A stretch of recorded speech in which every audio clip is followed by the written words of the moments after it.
Hey, what's up everyone? Back at it again. It is DW Darkwing Dad bringing you another fun build and tutorial. And today we're building the one, the only, Boba Fett. So we're doing my Boba Fett helmet. This is part 2 of my build. So obviously you guys seen the first part, how I smoothed everything out. With this video here, I'm gonna just explain how I got it to look like this. We're gonna go over some painting tips and tricks, some masking tips and tricks, ways that you can weather your prints, how you can get that aged, just distressed, beat up look, how to install the visor, some extra goodies that I have in the helmet as well. So without any further ado, let's get into the build and see how Boba came to be. All right, well, here is a last look at the Boba helmet. This might even be too smooth for the Mandalorian paint scheme that I have been told to do. I guess there are some distinct differences between this helmet and the Empire Strike Back one, Mandalorian style file that I got. So that's the paint job that I'm gonna do. Essentially, he just repaints over his beat up old helmet. So this might be a little bit too smooth, but I did on purpose leave some areas, like I stated, there's just some little chunks and stuff that I just kind of left. There's some sporadic ones, just some small ones here and there. There's one right there. Down in here, I kind of re-scuffed this to kind of make this look more beat up. Like I said, I think I did too good of a job of smoothing this. But again, these are your own spin, and this will be my own spin. It will be one of one. And you can see a little bit better in the sun how I said I was going to leave just some minor areas, and all I really did was I kind of went through with just a screwdriver, actually this guy right here, and I just did little gouges, and then I sanded them out and smoothed them over just to make it look like it was a little bit beat up. This one's not too bad. I just took some heavy grit sandpaper here just to kind of make it look like it was more beat up. Same thing on this. I just took a screwdriver and just kind of put some gouges in it. It's pretty easy to do. So I'll give you one last look here. This guy's going to be getting painted real soon here. I'm going to start getting everything moved around and set up here, get my boots. I got my little boots over there. So we are going to start the painting process of Mr. Boba Fett. I'm not going to be using any automotive grade paints in this build. Satin and matte paints just, they lay really clean, and I've really never had an issue with like humidity or anything. That again, it's the way that the paints are composed. They lay more like a primer, and that's one thing that, you know, people get frustrated with when they paint, is like, man, my primer laid so clean, and then I get to my paint. It's because paints have a completely different chemistry than just primers, you know what I mean? There's different solvents, they react differently with heat, with humidity, yada yada. I'm just using some standard grade Krylon and Rust-Oleum paints, but I just picked them up at Walmart. We still want to keep the model very protected. We want to keep dust low, we want to keep any sort of debris out. So what I like to do is use my Wagner portable paint booths, and these things are absolutely awesome. If you have kids, obviously I do, they're just little pop-up tents, and this is a medium-sized one, and they just pop up like this. And I'll kind of show you guys how this thing looks. They're awesome to use in garages or any place. Obviously I'm using it in my shed. Let me show you this tent, and then I'll show you how I'm getting some paint sprayed on Boba. Yeah, these tents are real cool. It's the Wagner spray shelter. I have 3. I have one for primer, I have one for base coat, and then I have one for clear coat. So you can see I've got the other 2 over there. But the way these work is, like I said, they just pop up. They pop up and they collapse down pretty easy. Your fan and your filter goes to suck any overspray or any debris or anything that might get in there. So I just kind of get this guy set up right around here, having some spare gym flooring, but you can use pretty much anything. The reason why I like this is when I'm done, it's mostly just overspray. I'll pull it out and hose it down and let it dry, and then it's pretty much brand new. So I like to put this on the bottom just so this doesn't get trashed too bad, but it's mostly just dust. Everything gets sucked out from the fan. Just like to wipe all these walls down really good. You can flip these inside out, hose them down, let them dry. Things work great, and what I'll do is I'll just put a microfiber towel on here just for extra support on the head, and I'll just spray this right in here. You still want to wear some sort of, you know, respirator or something like that. So mine's a little bit heavy duty. It might be overkill, but like I said, I spray a lot of 2K clears and stuff like that. So always better to be over safe than under safe. I'm gonna do a base gray on this, because as his helmet weathers, the gray kind of bleeds through some chip some of this paint off, and I want that silver to kind of to show through. So some people, what they do is they paint it and then they'll put the silver on top of it. But you want the red paint that goes around here to be on top of the silver, not the silver on top, because then it just looks weird. So the goal here is to just kind of weather and fade and kind of knock some of that off, and then have the red kind of be on top of it, if that makes sense. So this whole thing's gonna get a nice gray base coat. The first thing we're gonna do with pretty much all the pieces here is just get a nice gray base coat on here. This helmet setup, and I'll show you guys spraying the base coat here. On this helmet, it is the Mandalorian themed paint job. So you can see here, this helmet, it's got not as many chips as the one from the Empire Strikes Back. I want to have that that underlying gray or silver kind of come to the surface, so we want to put that down first, because like I said, essentially we're going to be chipping off some of that green, some of that red, and we want that silver, that gray, to come up to the top to make it look like the ends are beat up and tethered and things like that. So this guy's sat, he's been good. His last coat of primer was about 36-40 hours ago, so he's good and ready to go. So I'm gonna hit those, I'm gonna hit all the earpieces here, and then let this sit for a little bit, and then we're gonna start masking things off, getting some greens, getting some reds, getting some blacks, things like that. But first things first, let's get this gray coat put on.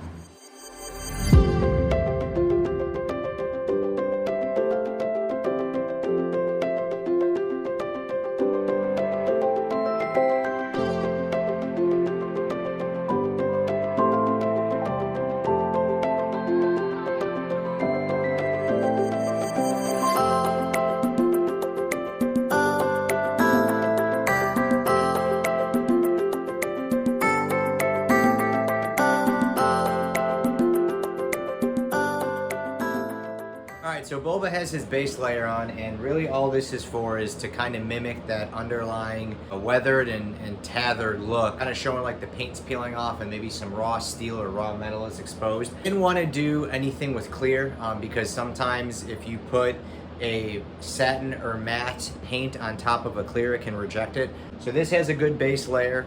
It's been on there for about 2.5 hours. If you were doing clear, you definitely want to wait a lot longer, because I'm actually going to be taping this off. So my method for this is to actually take pieces of frog tape and cut them into patterns and just place them on the edges, and then I'm going to paint over, and I'm going to mask off the rest of the helmet. Typically when you mask off clear, you want to wait. I always wait like 36 hours. If that clear isn't mostly cured, when you take the tape off, it'll basically etch it or emboss it. So that won't really happen here. So what I'm going to do is just take little pieces of this and kind of cut them in little patterns and place them on here. I'll mask this whole helmet off, and then I'll paint it that satin brick red. That way it looks like the red and the green and the underlying colors have been chipped off. We don't want to put gray on top of it, because that's not really gonna look the same. I'm gonna get masking this off and show you guys how it looks.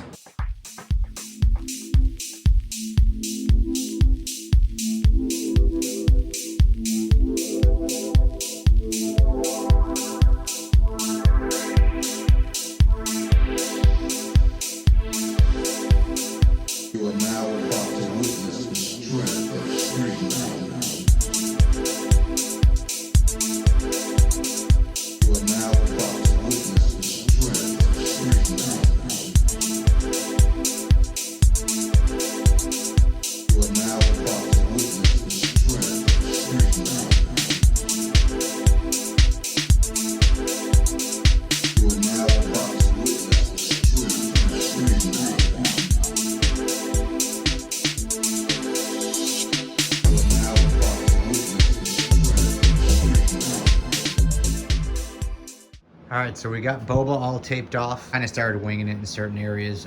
Again, this is something where I'm just, it's my own touch, so I wanted to add certain things here and there. Obviously, I'm not too worried about the cheeks, because these are actually going to be, this is going to be painted last. I'm going to do the green, and then the last thing I'll do is the black, the off black right in here. So green will be next, but I'm not really too worried about the red getting in there. I just don't want the red leaching through on some of the silver areas, so that's why I taped them off. So what I'm gonna actually do now is actually get a lighter and actually heat some of these up, some of them that are lifting, just so it sticks a little bit more, and then I'll get a couple coats of the satin brick, I believe it is. Now, I'm gonna get these on here a little bit tighter, move it over to the paint tent, and start getting some red on here.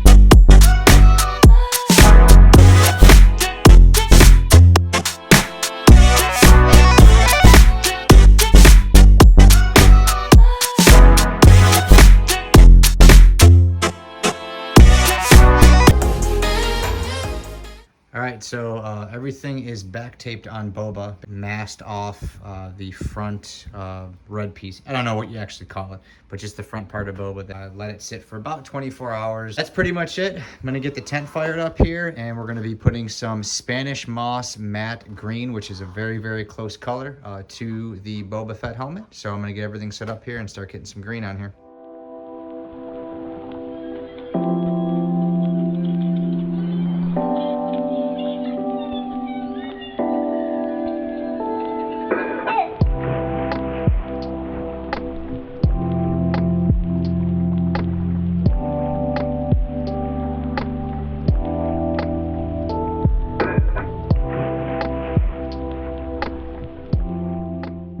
So a painting tip I've shared before in the past is using vinyl pinstriping to get very accurate, crisp, sharp lines. These are great for going around curved areas as shown here.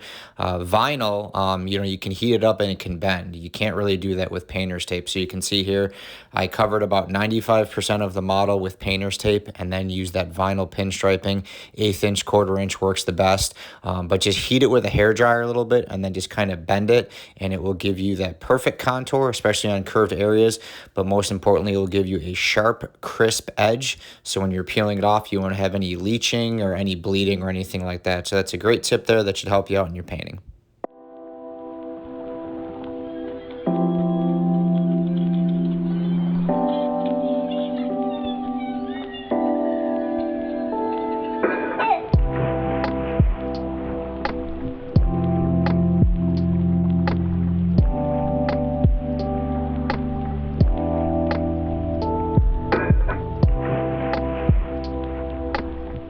So moving right along, moving on to the left earpiece.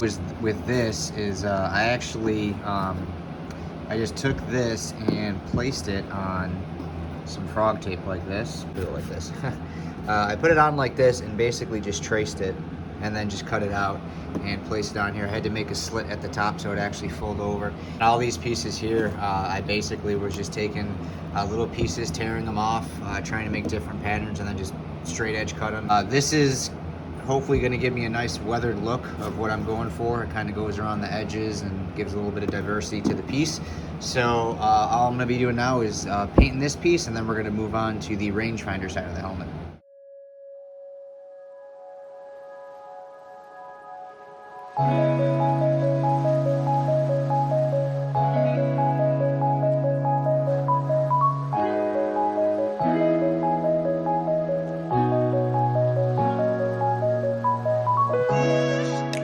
So I'm just showing you real quick how I did the tally marks. One thing I definitely noticed on this right from the get-go is this dent is substantially lower than what it should be. On most of the models, the dent is like up here and the tally mark is actually under it.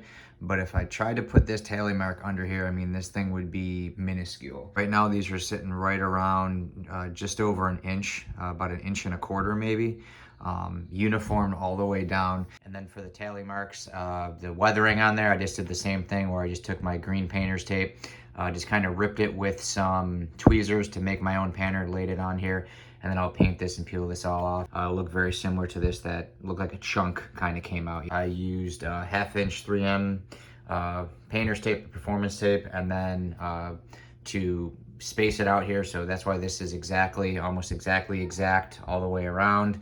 And then just to make the outline and make the spacing, I just use some 1/4 inch tape all the way around it. It's like I said, it's good to do that because then it's exactly precise. There's no mismeasurement or anything. So should look pretty cool. Just using like a rustic orange to do these tally marks. It should be pretty close in color, but I'm going to get the rest of this helmet here, just throw some craft paper over it and just get these tally marks painted.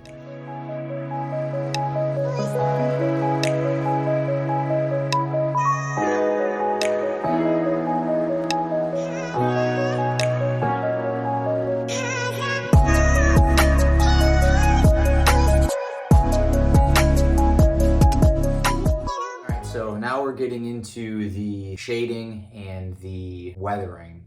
Initially, I was going to go and airbrush this very similar to the one custom Mandalorian helmet that I did that recent video where I showed my kind of technique. of you know, weathering prints and whatnot. The more I thought about it and looked at it, there's certain models and certain ways that you airbrush. It can almost look forced. It doesn't look as natural. I decided to go a different route, something that's more controllable. Rub and buff is what I'm using on here, black rub and buff. And the thing that I like about rub and buff is, like, me personally, like, I come from a very artsy background. I always drew as a kid. I love sketching, doing charcoal, doing shading. And you can, like, literally do that with rub and buff on a helmet like this. And the beautiful thing about Star Wars helmets is, like, no two have to be the same. I just find myself, it's easier to actually, you know, take the towel and just kind of blend it in. It's an airbrush, where especially on something like this, where it's a matte and satin finish, you spray it once and that's it. Sometimes it can turn more into a headache, and then it gets frustrating, and then you're battling the model. With this, it's just a lot more controllable, and I'll show you what I've done so far and kind of explain to you how I got that, and then do the rest of the model. So yeah, this is what you gotta do when you have a tropical storm / hurricane and your kids are home from school. You gotta film in the bathroom, but I got good lighting, so it's kind of cool. I'm just using the rub and buff, the ebony, and it's working really good. What I call grunging it up. I'm not trying to do like heavy, to me this isn't heavy shading. This is just very light, but you can see how there's just, like, these helmets are meant to look dirty, and that's what I love about rub and buff, is you can apply it and then just rub it off to where it's faint, but it's not too heavy. That would be very, very hard. All this stuff would be very hard to mimic, you know, with an airbrush. To me, it just looks like the helmet got wiped. Some of these looks on here, it's very hard to replicate with a airbrush. I love this look right here, how it looks like it was just rubbed in, because it literally was. But it just looks grungy. That's all I could say, is there's just certain aspects of it that it would be very hard to manipulate that with the airbrush. And obviously I haven't done the whole helmet. I didn't want to do the whole thing. I kind of wanted to show you. Went a little bit heavier in the front here, because that's kind of where, you know, direct contact is being made. I haven't done the dent yet. Done a little bit around the cheek. I just think it looks good. And I'm gonna blend this in a little bit more. I'm happy with it, but I'm not thrilled with it, so I'm still gonna do a little bit more. We're trying to get into detailed areas. So at first I tried to get and fold the towel here, and that's why this is kind of high. And it really couldn't get in that crease. So what I recommend doing is using these little Q-tips. And all you have to do is put a little bit of rub and buff on here, and you can get right in that seam, right in that detailed area with this Q-tip, and then take the towel, and it'll buff off the remainder that you don't want. It's kind of like these almost like faint straight lines. It's because the towel wasn't even getting in there, it was getting the outer rim. So what I did is I just took these Q-tips and I put some on here, and I went all through the crevices, and then actually flipped the Q-tip over, kind of worked it. And when you flip it over, it'll take some of it off. That's kind of what you want it to do. Super happy with. I love the way this looks. The rub and buff, really, I was really able to kind of, I guess, manipulate how it would look if this thing was just, you know, worn and beat up. I think it looks awesome. Let me kind of show you my technique here with the Q-tip, and just show you how it comes out. You don't need a ton. This stuff spreads a very long way. Work it right in there.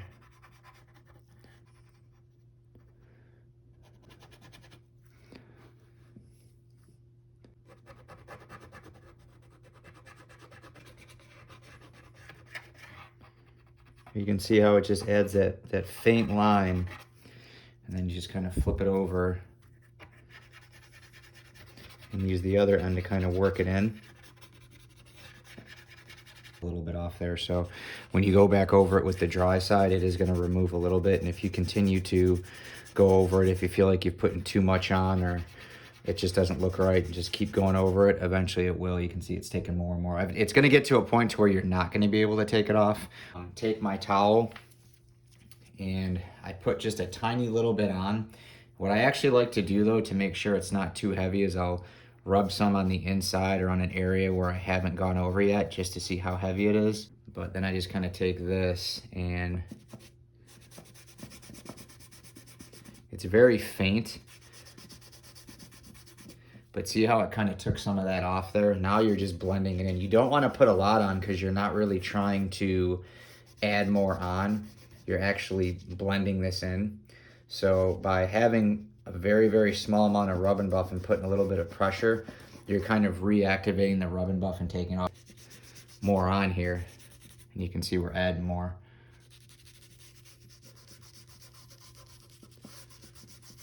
But a lot of times you can just kind of make this your own and just add a little bit of grunginess there, you know what I mean? So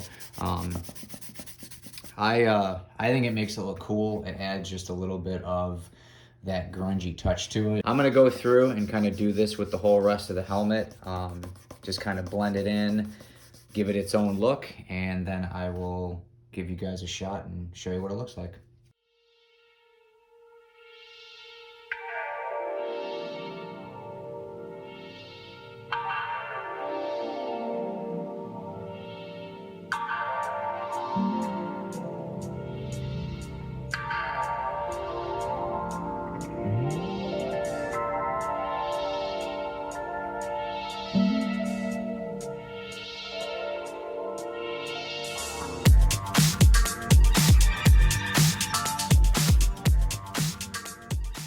All right, so now moving on to installing the visor for Boba. I like to use the tinted visor, the COVID shield, whatever you want to call them, kind of restricted on size. So for Boba, I went with the hobart shield. So these are basically welding shields. They're a lot bigger. The problem with the COVID shield is they don't always reach all the way to these corners. If you're doing a bigger helmet, it probably won't fit, are great for that. So I definitely recommend these for larger helmets. You'll be able to get that whole parameter left to right. What you have to do is make a template. What I've done is just taken 2 pieces of paper and tape them together because a single sheet of paper just won't be big enough. All I'm really gonna do though is kind of take this paper and drape it over the mask and make a template. So let me switch the camera here and kind of show you what I do. So what I like to do is just kind of trim the paper down a little bit. We don't quite need it as big as that. So where this ends, paper, you want to give yourself enough room to where that shield kind of goes over. So kind of leave that lined up there. And just kind of make a mark in the middle and kind of mimic the way that the shield will be in there. So what I'm going to do is kind of make a mark here and then make a mark here. We want to make it bigger. If we make it too small and we cut it too small, we'll be out of shield. Or if we make it bigger, we can always trim it down. So we have those 2 marks and we have basically where our helmet openings end. So what I do is just kind of draw some lines up and then kind of look to feel where it starts to curve. Starts to curve a little bit right there. Fold this in half and cut it. Okay, so it'll be actually perfectly even. And again, it's always better to make it a little bit bigger and trim it down than make it too small and be in a pinch. Do that, boom, and then you kind of have your template. So obviously this will have to get trimmed down and we'll want to start from the bottom and work our way up. But we can see that it is going to cover right earpiece to earpiece, which is perfect. And obviously this top part is just a little bit big, so I will go ahead and trim that down. So you can see that fits pretty good, and that's going to give us a good rough template, and we'll be able to trim that down and we won't have to worry about it being too small. Really all you have to do at that point is just take this, because you want to make sure that this is going to really cover that hole. So I like to kind of start from the bottom and work my way to the top. So I know that this is going to be good. If I go from the bottom, and these holes are going to be at the top, so even if I trim it down, I'm going to be okay. If I go down lower, there's a chance that, and you cut this wrong, that these will kind of come through here. So always start from the bottom and work your way up. So this is going to be a very good fit here. So all I'm going to do is just take this and trace this with a Sharpie and then cut it and see how it fits.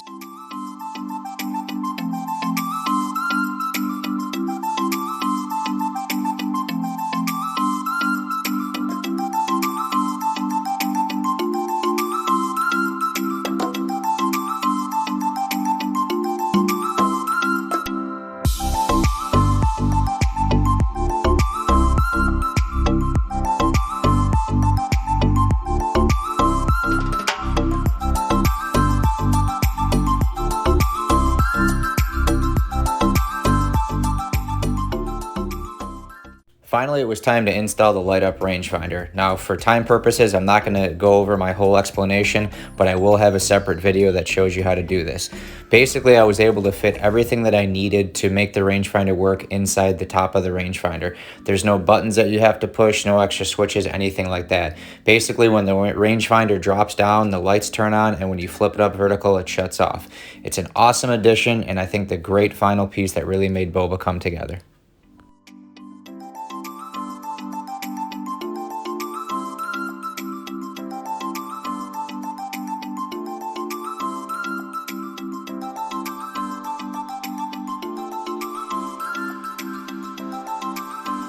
The final piece Boba needed were just some minor details, some little decals and whatnot on the rangefinder area. As much as I would like to say I hand painted these, I did not. I actually made these vector images and cut them on my Cricut machine. They came out absolutely flawless and really turned out great. It was the last final detail that Boba needed to go out on his journey and collect his bounty. That is it. That is the video. Hopefully you enjoyed the build, and hopefully there were some tips and tricks in there to help you on your future builds. I try to touch on everything. Like I said, my videos, I try to give as much information as possible. Even with that painting, like even though I'm not using gloss paint, I wanted to give you guys some tips. So a lot of cool tips, a lot of cool tricks. Kind of went full circle. Had a little bit of everything. We had some painting, some rub and buff. We even had decals. We had some electronics. A little bit of everything in this build. It is a very unique and overall awesome helmet. May not exactly be cinematic quality, but like I said, it's kind of a mashup. I was going for Mandalorian, and then it started looking like Return of the Jedi, so whatever. Again, that's the great thing about 3D prints, guys. Make them your own. Each piece is unique. We're all artists. It's all our own touch, so go ahead, be creative, make those pieces awesome. I got a lot of great compliments on this already. I think it looks great. It's crazy. The more and more of these Star Wars helmets I do, even though I'm more of a Marvel guy, it just makes me like the characters and appreciate them more, because a lot of work goes into making these helmets look grungy. A lot of people think it's easy, like, oh, weathered helmets are so easy. It's a lot of fine detail work. Hopefully I was able to display it in this video for you guys, and hopefully you guys like it. Hope you guys got a kick out of that light up rangefinder there. Like I said, I have a full separate video shows you how to do that. So if you're doing Captain Rex or Boba or Django or anybody, and you want to know how to do that, cool video, so make sure you check that out. Let me know what you think of the video, guys. Thought it was good? Give me some thumbs up. If you have a comment, question on anything, obviously just drop me a line. Leave me a comment. I'll be sure to respond. If you're on the Discord, of course, I'll respond to you there. Any and all products that I use, I'll leave links in the description. So if you're trying to make Boba look like this or maybe even better, pick up those products. A lot of people were commenting on the color schemes too. They like the colors, so I'll make sure I leave all the colors.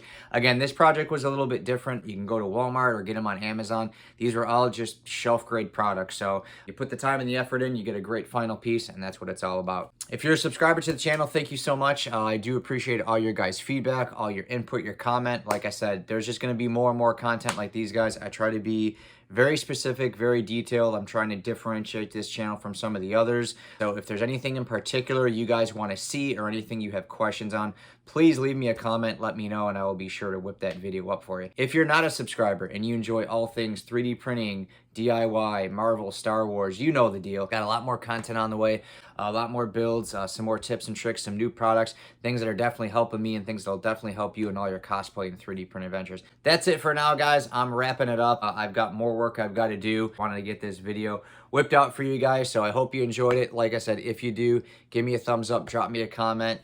Any and all questions, just leave me a line and I will be sure to respond. That's it for now, guys. Boba out, DW out. Until the next video, we'll see you then. Later.